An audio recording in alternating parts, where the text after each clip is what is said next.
Joined now by Bryer MacPherson, who is the communications coordinator and a digital media coordinator for the Acadie-Bathurst C10. Bryer, quite the start for Bathurst. I know they expected to take a step forward, but did you think that this team was going to be competing for the top of the Maritime Division? Definitely not the top. Obviously, it's going to be much better than the last two seasons. More so, I think the expectation was kind of middle of the pack, I would say, but definitely above expectations so far. Of course, a key part of that is the acquisition of Félix-Antoine Marcotte, who may have been hiding behind some of the stars in Chicoutimi. Just tell us about what his play has been from what you've seen this season. He's been great on that top line.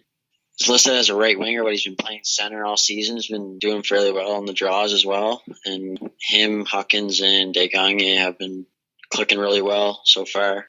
But that trade looks very good right now. Of course, we have the comm coordinators on. We mainly want to focus on the business side. I've been asking everybody this. What have been the main hurdles that the T10 have had to overcome in terms of an organization when it comes to COVID?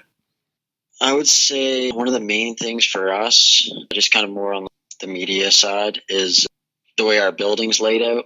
We don't have a lot of extra space in a normal year. So this year where interviews can't take place down by the dressing room, things like that, our interview area is kind of upstairs, kind of close to both dressing rooms, but it's still a little bit of a journey, so it's not the most convenient. It's kind of tough. We've been doing a lot of our post-game interviews, especially with Mario. He doesn't like to come upstairs too much, so we've been doing his stuff kind of over the phone and stuff after the games, just to eliminate that trip up the stairs, I guess. Yeah, everybody has kind of had to do things a little bit differently. Now, it was a rough couple of years in Bathurst the last 2 years, and you're in a smaller market. So given that it was a bit of a downturn for the organization, has attendance really been that much lower with pandemic concerns? I don't want to say ideal time, because obviously that's not the case, but maybe less of a drastic change for the T10 than other teams. How much is there a difference in terms of attendance this year? It's actually been close to the same. Our season ticket base is kind of around the same this year. I think what happened is some of our older demographic maybe didn't get their season tickets this year because of the concerns. And then we also got a fair amount of new season ticket holders, so it kind of offset. I would say we're right around the same kind of mark for attendance. Interesting. Now, did you have to do anything special to accommodate to ticket holders? Any maybe groups that had to be broken up? Was it pretty much the same? Not really. I think the same as everyone else, where you have people that come and they say, oh, I've been in this seat for 20 years. The only thing we can say is we'll do our best, but we can't guarantee that you're going to be in that seat because of the bubble setup and things like that. For the most part, people have been pretty receptive to the new changes and just happy that there's hockey to watch. I think that's been the case for a lot of people for sure. There's a lot of television coverage in New Brunswick with the agreement that you have with Rogers TV. In a year like this, do you think that has been beneficial? How has that been going thus far this season? It's been really good. This year, too, we partnered with Rogers. I think they do 25 games on TV. We worked out a deal with them for the games that they aren't technically broadcasting. So they basically produce our webcasts for those games as well, so that you still have the multi-camera angles, the replays, things like that. Essentially, every game on the webcast is going to pretty much look like a Rogers broadcast, which is a nice upgrade for us this year.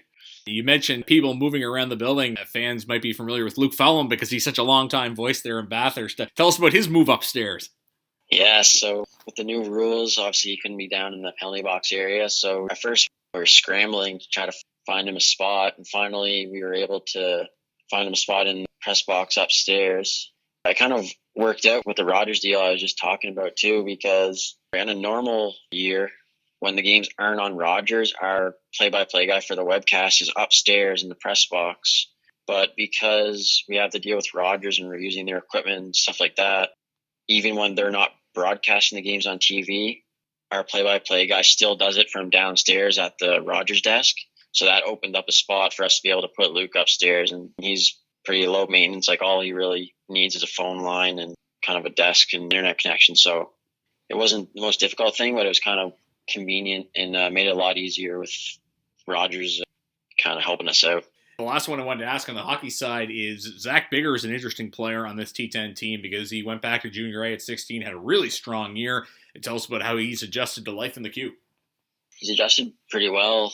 People might not notice him as much just because he's known as kind of an offensive guy. And if you look at the stats, he has I think 1 or 2 assists. But actually been pretty steady back there. Doesn't look like he has the rookie nerves or anything like that at all. So I like what I've seen so far from Zach for sure. Obviously, a big part of the T10's future. Well, thanks for telling us about everything on and off the ice, Bryer. Best of luck the rest of the season. Thanks for having me. That's Bryer MacPherson. He's Communications Coordinator and Digital Media Coordinator for the Acadie-Bathurst T10. You're listening to the Intermission of McDonald Auto Hub, Cape Breton Eagles Hockey, 1270 CJCB.